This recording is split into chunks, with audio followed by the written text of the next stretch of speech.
అయ్యి ఏం రాయాలి? లెటర్. ఎవరికి? నీకు. నాకా? నాకు రాయడం రాదు. ఈ మధ్యన సంతకం పెట్టడం నేర్చుకున్నా.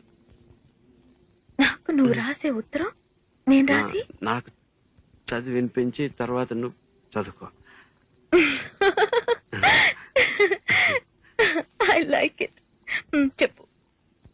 నేను ఊహించుకుంటే కవిత మనసులో వరదలా పొంగుతుంది, కానీ అదంతా రాయాలని కూర్చుంటే అక్షరాలే, మాటలే. ఊహలన్నీ పాటలే కనుల తోటలో, అదే తొలి కలల కవితలే మాట మాటలో. అదే బ్రహ్మాండం. కవిత కవిత పాడు. కమ్మని ఈ ప్రేమ లేఖనే రాసింది హృదయమే, ప్రియతమా నీ వచట కుశలమా నే నిజట కుశల